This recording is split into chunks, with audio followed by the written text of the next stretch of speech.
Hello aspirants, welcome to free job guide Telugu YouTube channel.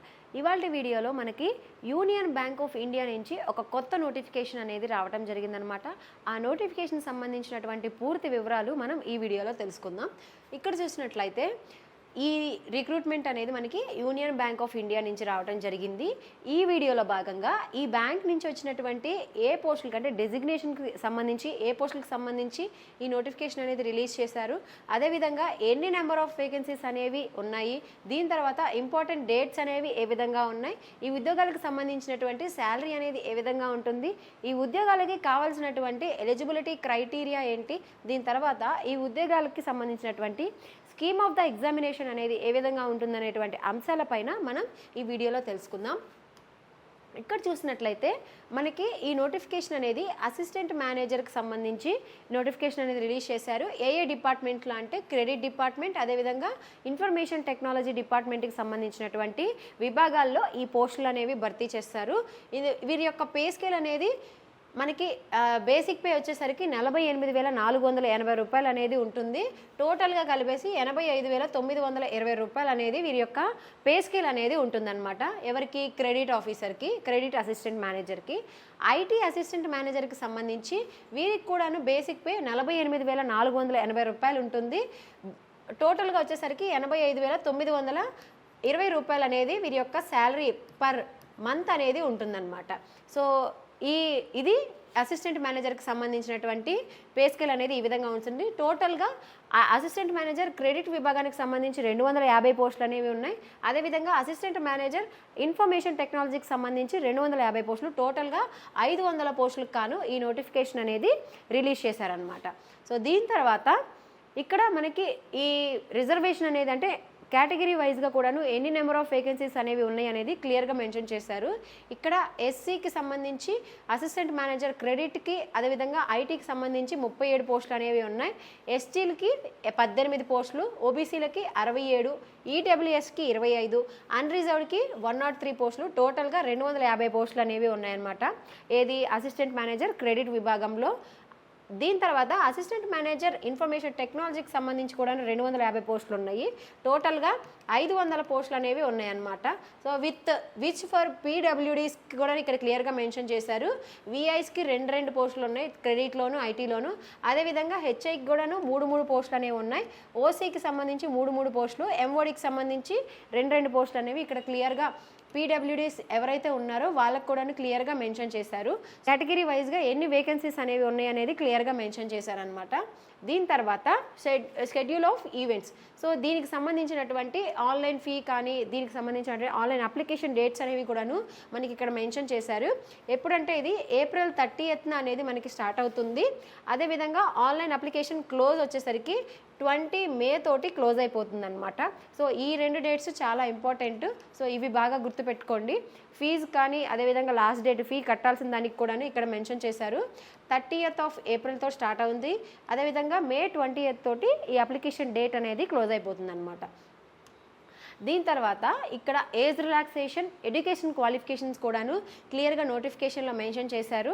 అవేంటంటే ఈ assistant manager క్రెడిట్కి సంబంధించి minimum age వచ్చేసరికి 22 years ఉండాలి, మ్యాక్సిమం వచ్చేసరికి 30 years అనేది ఉండాలన్నమాట.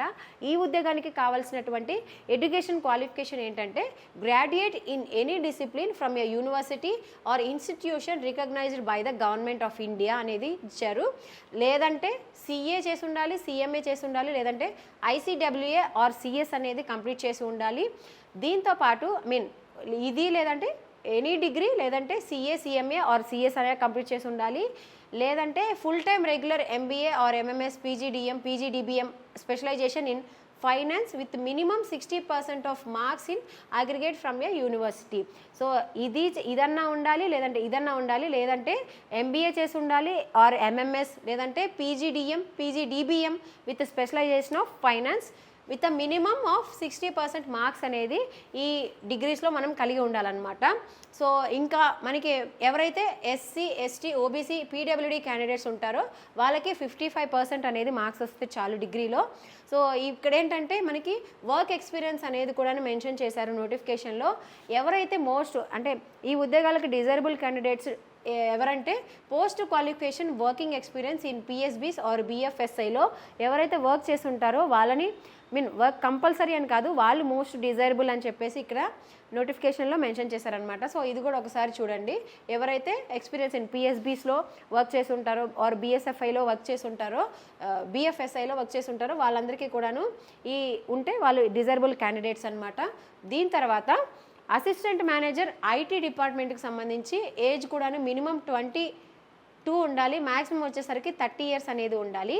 ఈ ఉద్యోగానికి కావాల్సినటువంటి ఎలిజిబిలిటీ క్రైటీరియా ఏంటంటే full time BE BTech MCA MSc in IT or MS MTech 5 years integrated or MTech degree అనేది ఉండాలి. దేంట్లో అంటే computer science engineering or IT, electronics and computer science, electronics and telecommunication or data science, machine learning or AI, ఈ విధంగా అనేది మనకి ఇక్కడ qualifications అనేవి మెన్షన్ చేశారు.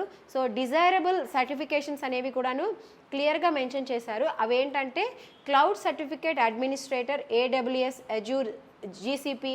సో ఈ విధంగా మనకి కొన్ని సర్టిఫికేట్స్ అనేవి ఇక్కడ క్లియర్గా మెన్షన్ చేశారు. సో ఈ సర్టిఫికేట్స్ ఎవరికైతే ఉన్నాయో వాళ్ళు ఇన్ఫర్మేషన్ టెక్నాలజీ పోస్ట్కి అప్లై చేసుకోవచ్చు అనమాట. దీంతో పాటు ఇక్కడ వర్క్ ఎక్స్పీరియన్స్ అనేది కూడా క్లియర్గా మెన్షన్ చేశారు. ఏది ఐటీ డిపార్ట్మెంట్కి సంబంధించినటువంటి పోస్ట్కి minimum 1 year post qualification experience in IT domain in any of the following fields అనేది ఇచ్చారనమాట. ఈ ఫీల్డ్స్లో ఎవరైనా 1 year ఎక్స్పీరియన్స్ అనేది కలిగి ఉన్న వాళ్ళు ఈ పోస్ట్కి అప్లై చేసుకోవచ్చు. అవేంటంటే క్లౌడ్ ఆపరేషన్స్, డెవ్సెక్ ఆపరేషన్స్, సో ఈ విధంగా networking, data analytics, data engineering, cyber security, so కొన్ని ఇక్కడ ఫీల్డ్స్ అనేవి ఇచ్చారు. ఈ ఫీల్డ్స్లో ఏ ఒక్క ఫీల్డ్లో మీకు 1 year ఎక్స్పీరియన్స్ ఉన్నా మీరు ఈ అసిస్టెంట్ మేనేజర్ ఐటీకి మీరు అప్లై చేసుకోవచ్చు. సో ఇది అసిస్టెంట్ మేనేజర్ ఐటీ పోస్ట్కి సంబంధించినటువంటి ఎడ్యుకేషన్ క్వాలిఫికేషన్స్, అదేవిధంగా ఏజ్ అనేది ఈ విధంగా ఉండాలి. సో ఇక్కడ ఏజ్కి సంబంధించినటువంటి రిలాక్సేషన్ కేటగిరీ వైజ్గా కూడాను నోటిఫికేషన్లో క్లియర్గా మెన్షన్ చేశారు. అవేంటంటే షెడ్యూల్ ట్రైబ్, షెడ్యూల్ క్యాస్ట్కి సంబంధించి ఎస్సీ ఎస్టీలు ఎవరైతే ఉన్నారో వాళ్ళకి 5 సంవత్సరాల పాటు ఏజ్ రిలాక్సేషన్ అనేది ఉంటుంది. ఓబీసీ నాన్ క్రిమీ లేయర్ వాళ్ళకి 3 years, అదేవిధంగా పీడబ్ల్యూడి వాళ్ళకి 10 years పాటు, దీని తర్వాత ఎక్స్ సర్వీస్ మెన్కి 5 years, అదేవిధంగా 1984లో ఎవరైతే పర్సన్స్ ఎఫెక్టెడ్ బై 1984 ఎయిడ్స్లో ఎవరైతే గాయపడి ఉన్నారో వాళ్ళకి 5 years పాటు ఏజ్ రిలాక్సేషన్ అనేది ఇట్లా కేటగిరీ వైజ్గా మనకి ఇవ్వడం జరిగిందనమాట. సో ఇది ఏజ్ రిలాక్సేషన్ అనేది ఈ విధంగా ఉంటుంది. దీని తర్వాత సెలెక్షన్ ప్రాసెస్ అనేది ఏ విధంగా ఉంటుందో చూద్దాము ఈ ఉద్యోగాలకు సంబంధించి. ఇందులో selection process may comprise of online examination, group discussion if conducted, లేదంటే screening of applications and or personal interview depending on the number of applicants or eligible candidates. So ఇక్కడ ఏంటంటే సెలక్షన్ ప్రాసెస్ వచ్చేసరికి కొంచెం డిఫరెంట్గా ఉంది. మనకి ఎవరైతే ఈ ఉద్యోగాలకు అప్లై చేస్తారో వాళ్ళకి అప్లై చేసినటువంటి ఎవరైతే ఎలిజిబుల్ క్యాండిడేట్స్ ఉన్నారో వాళ్ళకి సంబంధించి ఎయిదర్ ఆన్లైన్ ఎగ్జామినేషన్ అన్న జరుగుతుంది, లేదంటే గ్రూప్ డిస్కషన్ అన్న జరుగుతుంది, లేదంటే స్క్రీనింగ్ ఆఫ్ అప్లికేషన్. సో ఇలాగా number of depending on the number of వచ్చిన అప్లికెంట్స్ని బట్టి మనకి ఈ సెలక్షన్ ప్రాసెస్ అనేది ఈ విధంగా ఉంటుంది. ఆన్లైన్ అయినా ఎగ్జామ్ అయినా ఉంటుంది, లేదంటే గ్రూప్ డిస్కషన్ అన్నా ఉంటుంది, లేదంటే పర్సనల్ ఇంటర్వ్యూ అన్నా కండక్ట్ చేసి వీరిని ఈ ఉద్యోగాలకి ఎంపిక చేయడం జరుగుతుందన్నమాట. సో సెలక్షన్ ప్రాసెస్ అనేది ఈ విధంగా ఉంటుంది. దీని తర్వాత మనకి ఎగ్జామ్ సెంటర్స్ అనమాట. సో ఈ ఎగ్జామ్ సెంటర్స్ అనేవి కూడాను మనం ముఖ్యంగా ఇక్కడ చూసుకున్నట్లయితే మొత్తం 30 places ఈ ఎగ్జామ్ అనేది కండక్ట్ చేస్తారు. సో ఆ ప్లేసెస్ అనేవి కూడాను క్లియర్గా నోటిఫికేషన్లో మెన్షన్ చేశారు.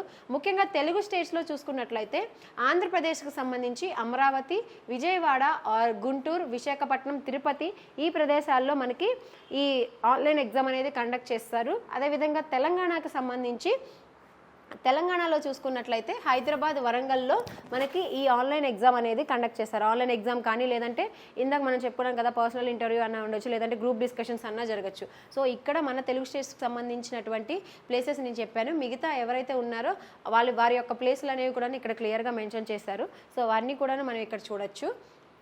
దీని తర్వాత అప్లికేషన్ ఫీ అనేది ఏ విధంగా ఉంటుంది కనుక చూసుకున్నట్లయితే ఎవరైతే ఎస్సీ ఎస్టీ పీడబ్ల్యూడి క్యాండిడేట్స్ ఉంటారో వాళ్ళకి 177 రూపాయలు అనేది అప్లికేషన్ ఫీ అనేది ఉంటుంది. ఇది ఇన్క్లూజివ్ ఆఫ్ జిఎస్టీ అనేది కూడా ఇక్కడ క్లియర్గా మెన్షన్ చేశారు. దీని తర్వాత మిగతా వాళ్ళు అదర్ కేటగిరీస్ క్యాండిడేట్స్ ఎవరైతే ఉంటారో వాళ్ళు మాత్రం 1180 రూపాయలు అనేది అప్లికేషన్ ఫీ అనేది చెల్లించాల్సి ఉంటుంది. సో ఈ విధంగా అయితే అప్లికేషన్ ఫీ అనేది ఉండి ఇది ఎట్టి పరిస్థితుల్లో కూడాను మనకి ఫీ అనేది వన్స్ మనం పే చేసిన తర్వాత రిఫండ్ అయితే అవ్వదన్నమాట. ఉండాలన్నమాట. సో అది కూడాను క్లియర్గా నోటిఫికేషన్లో మెన్షన్ చేశారు. దీని తర్వాత ఎప్పుడైతే మనం అప్లికేషన్ అప్లై చేస్తామో అప్లికేషన్ గైడ్ లైన్స్ అనేవి కంపల్సరీగా చూడాలన్నమాట. ఆ గైడ్ లైన్స్లో ముఖ్యంగా మన యొక్క ఫేసు, దాని తర్వాత సిగ్నేచరు, దాని తర్వాత థంబ్ ఇంప్రెషన్ కానివ్వండి, డిక్లరేషన్ కానివ్వండి, ఇలాంటివన్నీ కూడాను ఈ ఎగ్జామ్స్కి కొన్ని ఎగ్జామ్స్కి చాలా ఇంపార్టెంట్ అనమాట.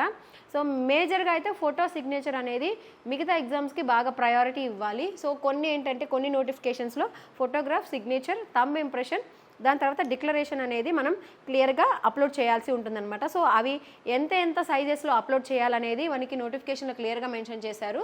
అది ఒకసారి చూద్దాము. ఫోటోకి సంబంధించి ఇక్కడ ఏంటంటే ఫోటో అనేది 20 to 50 KB మధ్యలో ఉండాలన్నమాట. ఆ ఫైల్స్ అనేవి కూడాను మనకి కలర్ పిక్చర్లో ఉండాలి. దీని తర్వాత జేపీజీ ఫార్మాట్లోనే ఉండాలన్నమాట. సో ఇక్కడ మనకి 50 KBకి మించకుండా ఉండాలి ఈ ఫైల్ అప్లోడ్ చేసేటప్పుడు. కలర్ ఫోటో అనేది ఉండాలి, అది కూడాను రీసెంట్గా అనేది ఉండాలి. విత్ వైట్ బ్యాక్గ్రౌండ్ తోటి ఏదైతే ఉంటుందో ఆ ఫోటోనే మనం అప్లోడ్ చేయాల్సి ఉంటుందన్నమాట. దీని తర్వాత సిగ్నేచర్ ఇమేజ్కి సంబంధించి 10 to 20 KB మధ్యలో ఉండాలి. ఇంకొకటి ఏంటంటే ఇంపార్టెంట్ ఏంటంటే సిగ్నేచర్ ఎప్పుడు కూడాను క్యాపిటల్ లెటర్స్లో ఉండకూడదు. మనం స్మాల్ లెటర్స్లోనే సంథింగ్ ఏదో ఇట్లాగా సైన్ పెట్టేసి ఉన్నది అదైనా అప్లోడ్ చేయొచ్చు, కానీ సిగ్నేచర్ ఎప్పుడు కూడాను క్యాపిటల్ లెటర్స్లో ఉన్నది మాత్రం అప్లోడ్ చేయకూడదు. ఆ ఫైల్ వచ్చేసరికి బిట్వీన్ 10 KB to 20 KB మధ్యలో అనేది ఉండాలన్నమాట. సో ఇది సిగ్నేచర్కి సంబంధించినటువంటి డైమెన్షన్స్. దీని తర్వాత లెఫ్ట్ థంబ్ ఇంప్రెషన్ కూడా మనం ఈ ఉద్యోగాలకు అప్లోడ్ చేయాల్సి ఉంటుంది. ఈ ఫైల్ సైజ్ వచ్చేసరికి ఇది కూడాను 20 to 50 KB మధ్యలో ఉండాలి. మనం ఒక థంబ్ వేసుకొని ఆ థంబ్ వైట్ పేపర్ పైన వేసుకొని ఆ ఫైల్ని మనం 20 to 50 KB మధ్యలో చేసుకొని దాన్ని అప్లోడ్ చేయాల్సి ఉంటుంది. The type of file should be JPG are JPEG, ఈ ఫార్మాట్లోనే ఉండాలి. ఫోటో కానీ సిగ్నేచర్ కానీ అదేవిధంగా లెఫ్ట్ థంబ్ ఇంప్రెషన్ కానీ. సో ఇవన్నీ కూడా మనకి జేపీఈజీ ఫార్మాట్లోనే ఉండాలన్నమాట. దీని తర్వాత ఇందాక మీకు హ్యాండ్ రిటన్ డిక్లరేషన్ కూడా అప్లోడ్ చేయాల్సి ఉంటుందని చెప్పాను కాబట్టి సో దానికి సంబంధించినటువంటి డైమెన్షన్స్ కనుక చూసుకున్నట్లయితే ఆ ఫైల్ సైజ్ వచ్చేసరికి 50 KB నుంచి 100 KB మధ్యలో అనేది ఉండాలన్నమాట. ఇది కూడాను జేపీజీ ఆర్ జేపీఈజీ ఫార్మాట్లోనే ఉండాలి. సో ఇవి క్లియర్గా అంటే ప్రతి ఫైల్ కూడా మనం అప్లోడ్ చేసేది జేపీజీ ఫార్మాట్లో ఉండాలి ఆర్ జేపీఈజీ ఫార్మాట్లో ఉండాలన్నమాట. సో ఇక్కడ డైమెన్షన్స్ అనేవి చూసుకున్నారు కదా. సో ఆ డిక్లరేషన్ అనేది ఏ విధంగా రాయాలనేది కూడాను ఇక్కడ మనకి ఇచ్చారనమాట. సేమ్ ఈ విధంగానే రాయాలి. మీ పేరు రాసేసి hereby declare that all the information submitted by me in the application form is correct, true and valid. I will present the supporting documents as and when required. So ఇది మీరు declaration ఇవ్వాలన్నమాట. ఈ విధంగా ఇక్కడ IN రాసి కమ్మ పెట్టేసి మీ పేరు రాయాల్సి ఉంటుంది. మీ పేరు రాసి మిగతాదంతా రాసుకొని దాన్ని ఫోటో తీసుకొని ఇది కూడాను మనం హ్యాండ్ రిటన్ డిక్లరేషన్ ఎంత అంటే 50 to 100 KB మధ్యలో ఫైల్ అనేది అప్లోడ్ చేయాల్సి ఉంటుందన్నమాట. సో ఇది మనకి ఈ నోటిఫికేషన్కి సంబంధించినటువంటి పూర్తి వివరాలు. ఇంకా మీకు ఏమైనా ఈ నోటిఫికేషన్కి సంబంధించి ఏమైనా డౌట్స్ ఉన్నా కానీ నాకు కమెంట్ బాక్స్లో కమెంట్ చేయండి.